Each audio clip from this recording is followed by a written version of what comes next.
Naomi, she not only is she a author, she is the co-founder of Virtual Influencer Academy, and she is an NSA speaker, and she also is a trainer for NLP. And if you don't know what any of those acronyms mean, just go ahead and ask her. She could definitely tell you. And she's also been featured on ABC, CNN, CBS, NBC, and Fox, of course. And so she definitely helps you monetize your passion and purpose. And she also helps you become a known expert and attract the clients that you want. And she does this by creating awesome scripts and videos and publishing books. And, she's just a coach. And so just a coach. Well, that to me, that means so much, because when you're a coach, you are literally like holding someone's hand the whole way. You're cheering them on. You are a cheerleader. Yeah. And so, I'm a spiritual life coach. That's the only thing that I consider myself as when it comes to coaching, other than health coach, because I do send out recipes and things like that. So I focus on like the nutrition side of coaching. Yeah. No, I like it, like, because nowadays there's so many, like in general, some people can call it coach, I can call it a mission, right? Like, so like each person somehow coach other people in their life, right? So it's like our mission, and we each is a unique mission, right? So coaching, as you said, it is a lot, right? It really is. There's a lot that falls under just coaching. Making sure keeping them accountable about their goals and, things of that nature, which in reality, you're kind of like everyone's mom. Yeah, and it brings it also back to when we talked about, like, when you mentioned virtual influencer. The thing is that, like, when people ask you, what do you do, something, many people say, I'm a coach, I'm a life coach, I'm a business coach, I'm this coach. And then the person who hear that, I'm sure he appreciate the fact that you're coaching and helping people, but he cannot really tap and tell, how can you help me versus another coach? Yeah. So I always, whenever it comes to coaching, I try to go the more in detail, because there's so many different types of coaching. I've been accredited by Udemy. And so in Udemy, you can take those courses. And if you wanted to attend a university, you can. But that's not something that I have in the near future. Not my plans, but you can definitely take those courses that you take from Udemy, since it is accredited. And so it brings us also such to the idea of, like, and I see it a lot with people, is also, you can, like, just by experience something and overcoming it, that's already make you one step ahead of someone else, right? So, like, for the women, especially women out there who are like, because we are forever learning and we love that, but, like, don't think you're not enough if you don't have this certification or this certification, because sometimes we are in that loop, right? In that loop that, okay, what the next certification I need, what the next, right? Right? And it's okay to balance everything and learn also, but at the same time, we already have so much that we can already provide to people as of now, right? And that's the part that I love the most, right? Is like to like take it out, like, from whatever it's deep inside you, and bring it out to the world right now. And meanwhile, you can also do that and get another certification. But, like, the world doesn't look for certification. The world looks for transformation. That is absolutely true, because you can be the most certified, educated person, but if you don't have love for that person, if you don't have compassion for that person, if you don't have time for that person, then you're not going to be able to make that impact. And so that's why I wanted to bring you on, because you specifically, you go to the core of the mind. And so that's the reason why my first question is, what is one way that you can overcome imposter syndrome? And for anybody that doesn't know what that means, imposter syndrome is when you don't have an identity, so you try to imitate someone else's. So that's my first question for you. Yeah, so first of all, the one thing that like that's what caused also like for many people the procrastination and the self-sabotage, the idea of I'm not enough, right? I'm not enough. Like I need to do the next certification. I need to do that first. I need to first do that. I need to first to know exactly what this and right, what is it that I'm so many think, while the best way is like to right away, despite the fear, despite the anxiety, to put your feet into, right? Like to start and do the action, even if you give it at first for free, when you share your beautiful messages or something, or writing beautiful blog. And it's very important also, the way I look at things is like that we are in alignment. And that's one thing that is very important. The reason that we procrastinate and we have all those pre-programmed thought also is because we have different parts of us. Part of me wants to come and influence, but part of me is afraid. Part of me, feel I'm not enough, right? Those like continually pulling you from one side to another. So few things to think about it is, first of all, you want your desire to be bigger than your fear. Because if you already if your desire is not burning desire, and if you think about your past, right? Like if something was so important for you, you did it despite the fear. So one thing is like to really like know what is it that you want, and like the desire, the burning desire should be bigger than your fear. Another thing is to understand that, okay, part of life is like having this fear and anxiety. How do I learn to do it despite it? How do I learn to also call this voice that tell me you're not enough and all the things? How can I call it even a name that like try to normalize me or try to keep me backward or something? And like have a discussion, tell him, hey, listen, you are safe, right? So like he's trying to protect you somehow. And everything it's come from the fact that we are pre-programmed. And it's enough that your mom one time told you, be quiet when you were trying to express something. And you back then, you had a link that what she said means that I'm, what I'm saying, it's like, it's better I be quiet, for example, right? Because we're little kids. That's why I wrote this book. As you can see, my mom told me to be quiet, right? It's because, right, the child learned to re-examine his emotion, and the parents learn to be more aware of how they speak to their kids, right? So it's enough that there was one incident, and not just necessarily that you direct talk to the kids. It can be also that the kids watch like a fight. Like, so I had a client, like she kept sabotaging herself around money. When she floated about the timeline with little breakthrough techniques that we do, she realized she was 3 years old when her parents, right? She couldn't remember it consciously, but unconsciously she did. Her parents were getting a big amount of money and they were fighting what to do with the money.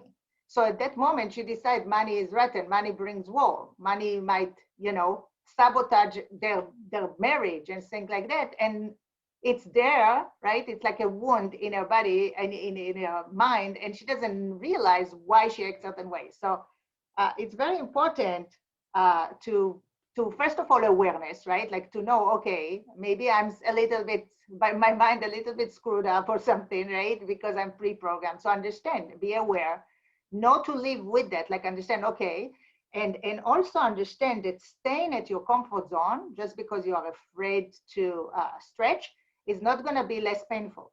It's actually eventually get to a place where it will bring more anxiety, because like when you stretch, you are anxious. But when you don't do things that you dream of, then you like later, like you beat yourself, you're like hate yourself kind of thing. You can't stand that you didn't progress, right? So it's like a loop. So the confidence level also decrease, right? And it's like, so there's a lot of illusion idea behind it. Okay, if I'm staying, then I'm safe. But it's eventually it's not. Yeah. I mean, that's amazing though, because a lot of people, when they're trying to find themselves or they're trying to know who they are and what they want to do, they tend to want to always imitate someone else, which I think that's kind of natural, because when you're growing up, you see your surroundings and you try to understand, and not only understand, but you try to be quote unquote normal or quote unquote what you need to do, because that's how school kind of teaches you to be, unless you're homeschooled, then that's a whole nother topic. Right. But that's awesome. And so my next question is, what is the best way to be kind to yourself? So that's one thing, bring another, right? Like, so like if you keep beating yourself down and say, I'm worthless, I'm not enough, right? That's like you're in a loop, right? So like, and you're right about what you just said about like the school system and everything. They try to make you look and feel like everyone else, right? Like if there's a math, rather than like empower what your unique strength and not criticize you if you're not good, like let's say in math, maybe you're good, right? Like rather than like more matching it each person to his strength, right? And things they say, oh, look at him. So that's another thing that cause a lot of depression for people is they watch other people. They have this illusion that this person, oh, he saw this and he saw this and he saw this, while the only person they should compare themselves is to themselves, like, and see the progress, right? Compared to the progress.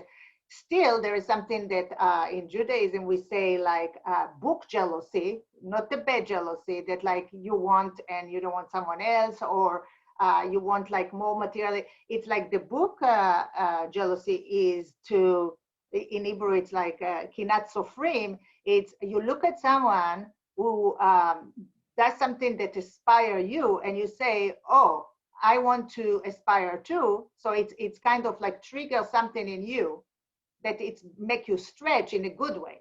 So that's different, right? That's different than just like, and even that, don't do what they do, in the sense of like some people, they just copy the content and they say exactly what the other person say. What if, based on what you learn, you create your own, right? So like it's all those things that like uh, we need to pay attention to. So talking about kind, I think the way to learn to be kind to yourself is, first of all, remember that someone bigger than you created you, right? So when you put yourself down, you put your creator down.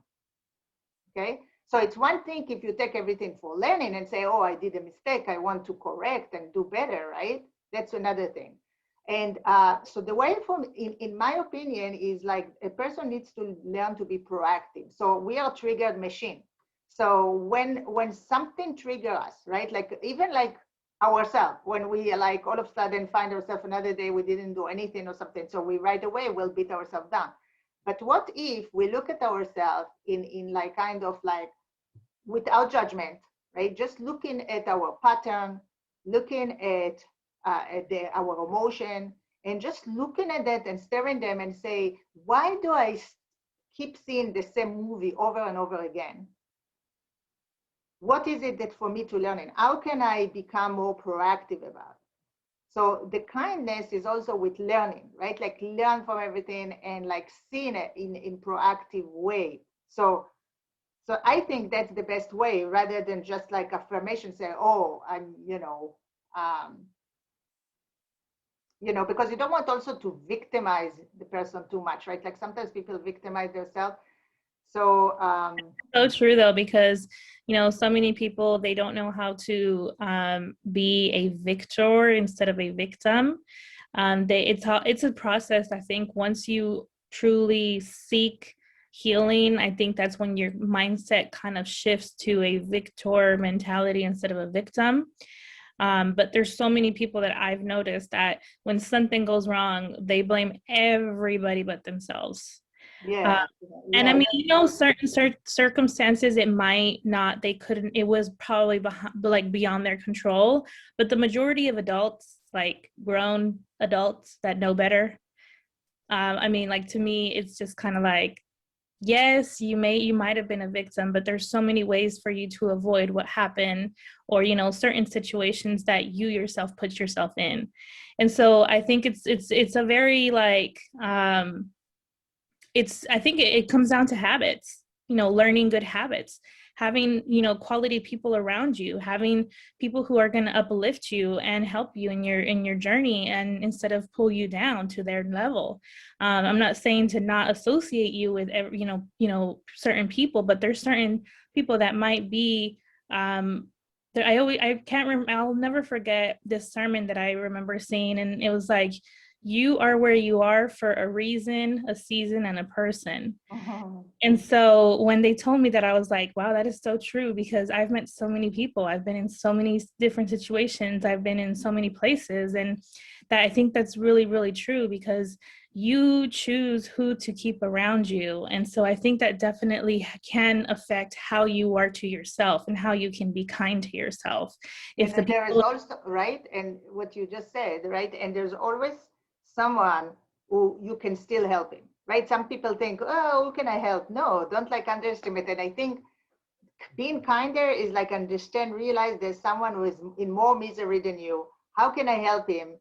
That will be the kinder, because form for you, I think, because then you prove to yourself that what you worth. I'm touching another person, right? So like that's so important. And back to what you said, it's like definitely in our alignment, in our congruency, we want to make sure that everything's supported, right? The environment, the behavior, our beliefs and value, our identity, like I am. If I'm saying to myself, I'm not enough, then my behavior naturally will prove that I'm right? Or like the beliefs that, so we have to make sure. And also at the top is like, for who else, right? Like for who else I'm here? Am I here just like to live, eat and drink, or am I here to also serve? And there's always space for someone else that is a little bit less progress than you in whatever, right? Or he didn't overcome yet what you overcame, for example, right? Or he has certain experience with their child, right? So I always say, the way to prove yourself that you are confident and live a meaningful life is by taking action despite you know the limiting beliefs and things like that. Of course, take care of yourself. You don't want yeah, like to. I mean, there's just like, there's so many things that go on a daily basis that you can easily victimize yourself, and then you can't get out of that. And the only way that you can get out of that is, like you said, you take action, you choose, no, I'm not going to think like this. No, I'm going to be, I'm going to empower myself, or I'm going to be empowered by someone that's close to me. Then, and I think that when it comes down to being kind,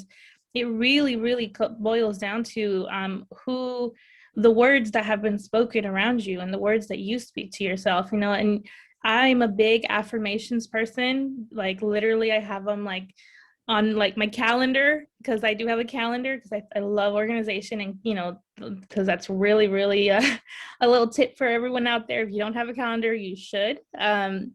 If in I have affirmations on my mirrors, two of my mirrors. I have affirmations in my son's mirror, because I'm an autistic mom. My son hasn't been diagnosed yet, but he definitely has all the tendencies, and he's never qualified, like he's never tested out of therapy. The state just doesn't recognize it, because No. he's extremely high functioning. And so it's been a long 9 years, but we're trying to definitely get that diagnosis again. But I've noticed that the more hugs that I give him, or the more affirmations that I write on and talk to him about it, it definitely does make a difference, along with the therapy. And so to me, it's affirmations is such a very important key of how you can definitely speak to yourself. And So and what you said, I like is like there is two. I think there's two levels to it, right? Like one level, right, is of course some emotional, right? Like all the thing, affirmation for sure. And there is the level of the unconscious mind, the pre-program that like some people forever say I am enough, I'm enough. So eventually the conscious mind telling yourself, it's tap into your unconscious mind if you do it enough time and you practice it enough time. At the same time, there's also amazing tools that really can help you to release like from your kind of nerve system, from your bloodstream, amazing techniques.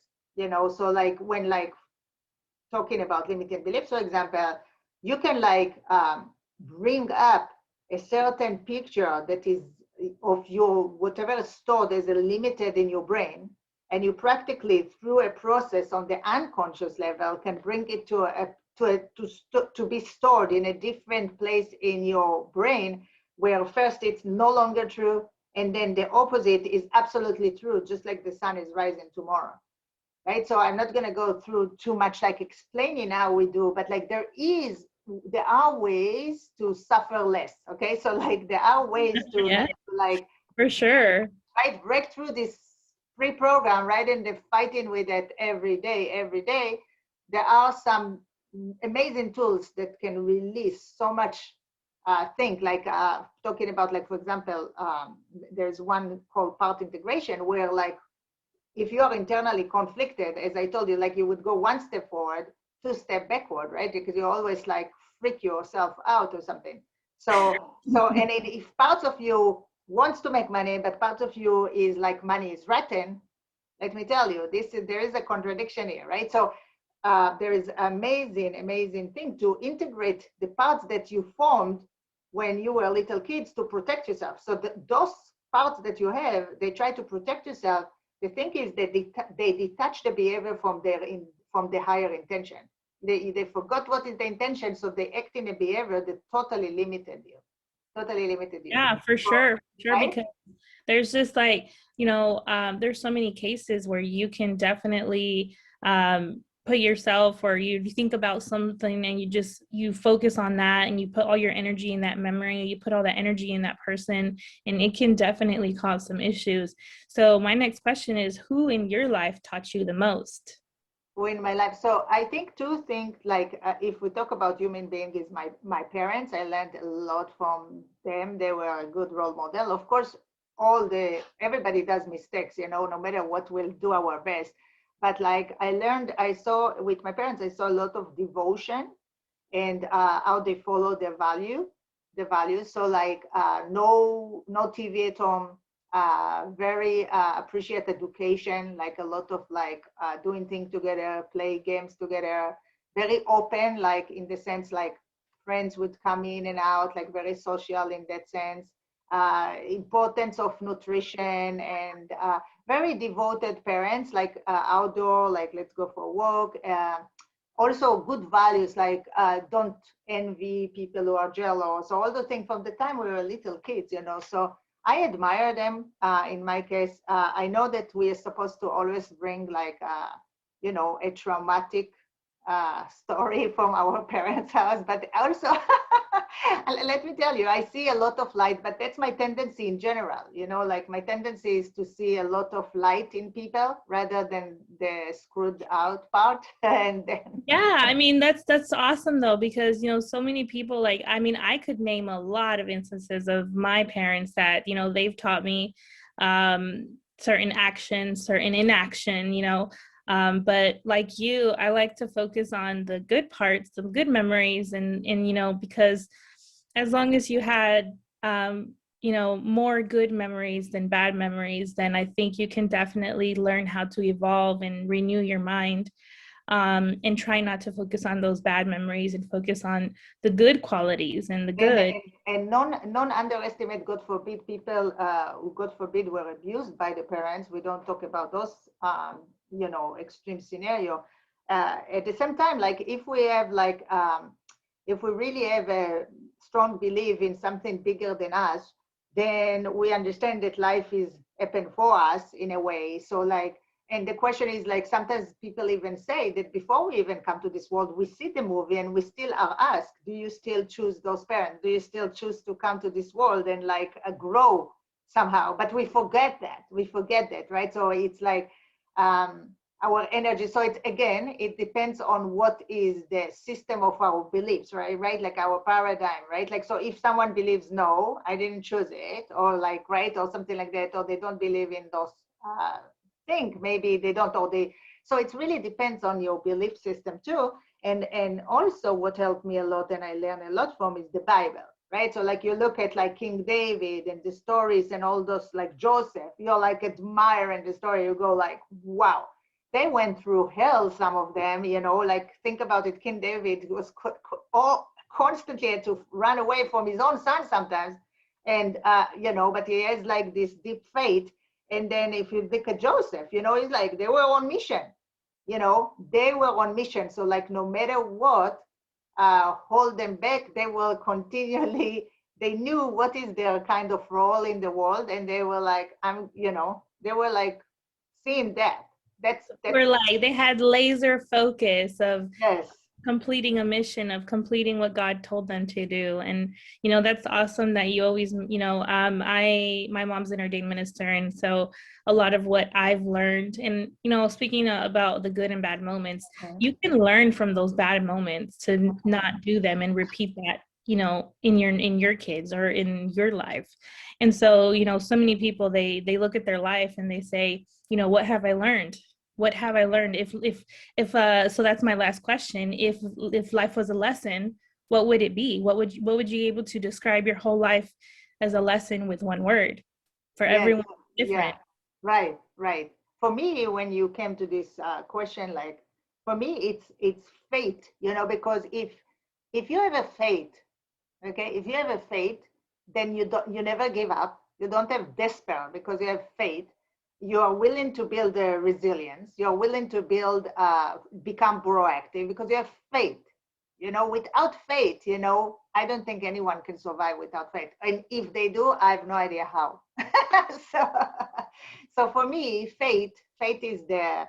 It's what push you forward. Like knowing that there's something bigger than you, bigger than just like your just material world, or just like, right, like to know that there is something like that you have soul within you, right, not just like body.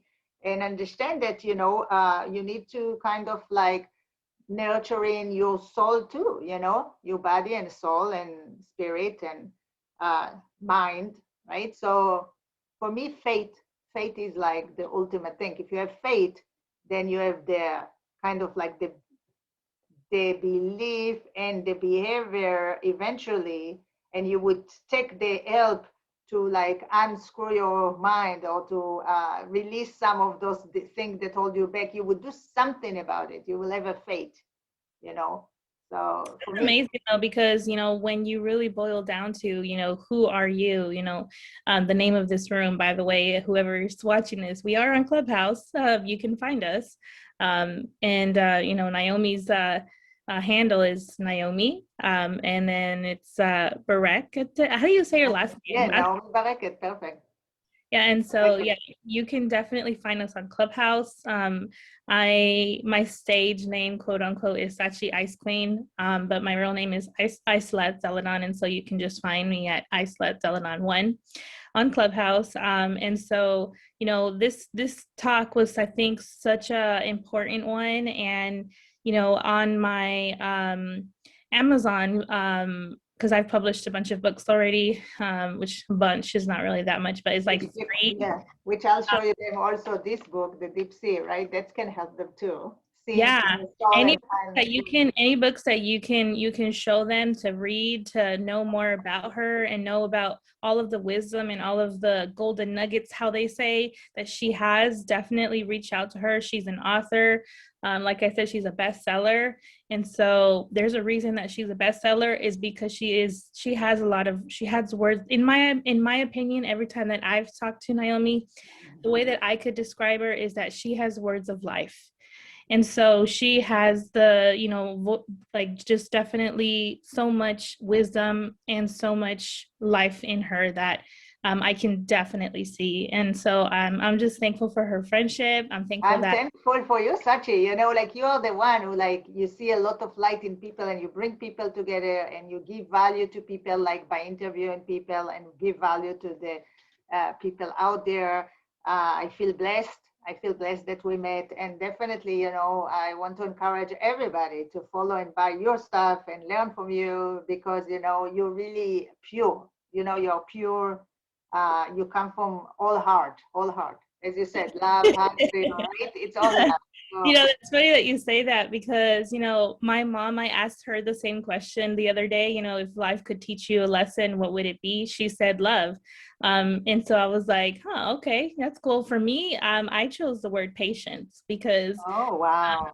truly, because learning, being a first generation born citizen here in the United States, I had to have a lot of patience, not just walking in patience, but being patient. I was one of 6 kids and I'm the last one. And so as you can imagine, it's kind of just been the So whole. listen to that, Sassy. My father, I asked him, based on your experience in life, what is one tips that you can give to people? And he said, one. I said, yeah, one.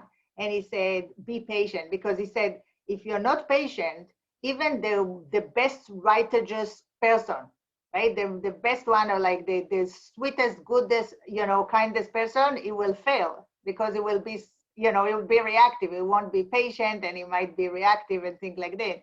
And talking about, I think like faith also, it kind of, for me, it's integrating it love too, because you cannot have faith without love. What are your thoughts? That Yeah. is definitely true because, there in the Bible, I mean, there's a Bible verse that literally says that if you don't have love, then you're just one of those, like, this is my my makeup, my you're just I sell vegan makeup, by the way. Because some But people, right? Oh, that's good so to know. you're just clicking like a symbol. Yeah.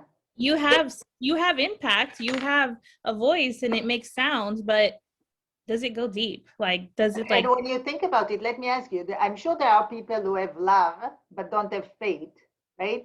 But I don't think someone can have faith, real faith, I'm not talking hypocrite faith, real faith and not have love. Because if you have a faith, you understand, that God created the human being, right? God is the ultimate love, compassion, and everything, right? So it's interesting. It really is. So my last question, I always like to challenge my viewers and my friends and my followers. That is my question for you. My last question for all of everyone that is watching and hearing, because we are on be on a podcast. You know, what do you have faith in? And I just want you to think about that, and if you have any more questions, definitely reach out to either of us. You'll see it in the description on how to contact her. So I want to leave that question for you. Who do you have faith in, and what is that faith? And is it truly serving you? Because if it's not serving you, then definitely Recalculate. So I mean, if there's so many faiths in the whole world, what do you have faith in? What do you believe in? Who are you? And so, the title of this room in Clubhouse and this episode on the podcast is Be You. So I definitely want to challenge everyone to Be really. you, and also, right, like I like what you said, be you, and also who is the person you become, right? So like be you, sometimes we are pre-programmed, so we don't know who we are anymore. Am I like running my parents' life? Am I running, right? So like be you in a sense of like try to tap to your deep soul, I think, and become the best version of yourself, right? Like, so like be you can be tricky too. It really can be. That's the reason, like, so yeah, on my because it's the name of my series of my next books is Be You, because I'm planning to do like series of co-author books of love, faith, hope, all those things. I just finished the one of hope. It's called It's like Happy be the, Events. right? Happy what? It's the first book of my series Be You is So be called. the divine you, right? I The should change divine it. part of you, So, right? The divine part. Because if but someone is criminal, don't be you in that case, right? Like yeah, be the divine you, be right. yeah. So the reason that I named it BU is because it's 2021, and so I wanted to find 5 letters, and so BU was something. I'm a big numbers person. I worked at a bank for like 2 years, and I used to love algebra, and so I wanted to find 5 letters, and I That's was good. like, five BU is good because I think it's definitely something that so many people don't do. They're not themselves, and when they try to be themselves, sometimes they don't even understand themselves. I've been there. there, you know, and so it's definitely something that, you know, so There are many many people have a blinds, hard right? time. There are many blinds because of the Yeah. pre-program, you know. So yeah, that's the name of my series that I'm trying to I'm gonna keep because I started it I this year. like it. I like it. So And it's not like it means that just be you. Like it's first you like figure out who you, right? Who are the, you know, the divine form of you, and then be you. It's like it doesn't necessarily mean be you because you don't know who you are. It means like the person you become. Be can also sound like become too. You know, become you. Like the when you were born, right? yeah. Uh, you were, you know, you forgot a lot, right? So like it's like going back to you and like it's like be born again kind of thing. Yeah, I mean, for all of my YouTube subscribers and viewers, I want Naomi to be able to say, how do you say "be you" in In Hebrew? Hebrew, Mm-hmm. תהיה עצמך. תהיה Tire, what is it? עצמך. Tire, תהיה, like be, תהיה tire. עצמך, yourself. עצמך. So I learned another Hebrew word. You know, Yes, yes. one of my favorite Hebrew words that I've learned is that's just really good. Like is Havdalah. Yeah. I love that word because it helps me so much. Just that word. Yeah, so Because Avdallah, just like let them be in content. Avdallah is like after Shabbat, when you're resting and stuff, you have like kind of like a little ceremony, Jewish ceremony, to have a sweet and good scent and everything week.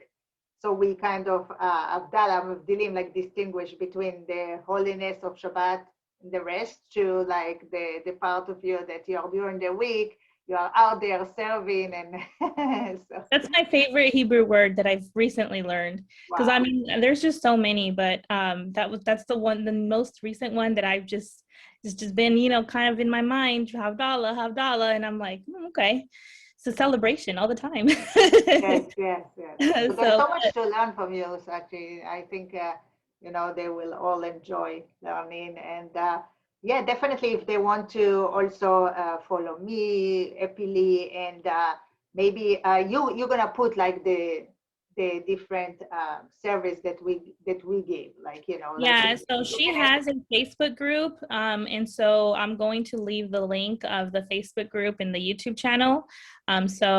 If you want to find her on Instagram, you can find her at Build Online Confidence. And she's also on Twitter as well as N Success GY. And of course, she's on Facebook as well. Yeah, And they can always messenger me too or something too. yeah, Yeah. The idea is like for just like you know bring it all back to context. The idea is that you are like on the day. My belief is that on the day we were born, God decided the world cannot exist without you. So I'm you know me and my company and you know we and us we are like devoted to help you bring it out because we are honored to be part of the ripple effect, and I think that's what we do here, Sashi, is like we want to give a good you know empowerment so people can tap to the light and bring it out because the world needs you.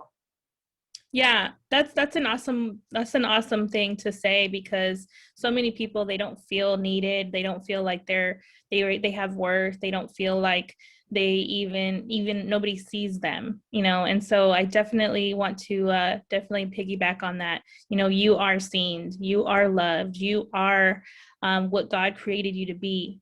And you have you're destined to do something on this earth. If you can still talk and you can still walk, and even if you can't do any of those things and you just have life, there's a reason for that. And I definitely challenge you to seek that. And so thank you so much for your interview. Thank you so much for your time. Thank you so much for your friendship. Definitely looking forward to meeting you and hugging you in person because I'm a big hugger. Just I definitely always I definitely always tell all of my friends when I go to church, and whenever I see my friends who don't go to church, I always hug them, and I'm always like, how many hugs have you had today? Because you need 4 to mentally survive. And Yes. so I read that, and that kind of, I've been trying to do that with my son, and I've seen the difference in him. Just 4 hugs a day is mentally surviving. Wow. 12 is thriving. So I just definitely want to share all that with all of my YouTube subscribers, and for as well as all of my podcast listeners. Definitely hug someone today. They need Yes, it. hug So do you. someone. Even virtual if because of the COVID or something, but hug. Yeah, even virtually, if you can just call someone, you can literally feel the connection just with the voice. That's one of the reasons why I love Clubhouse so much, is because it's super easy. You just talk. Like, yeah, I mean, because I'm a teacher, my nonprofit's called Learning Idiom, and I teach English and Spanish. Even though I do so much writing and I get people published and I do all these things, my favorite social media app right now, or social media platform, is Clubhouse, because it's so easy. You just talk.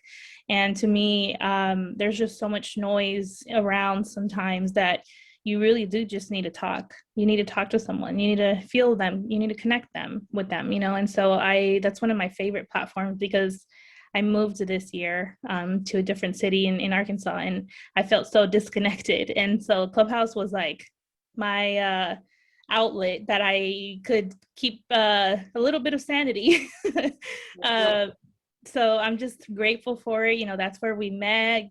Shout out to all the Clubhouse creators, because that is And to how. Facebook because we're gonna be on Facebook too.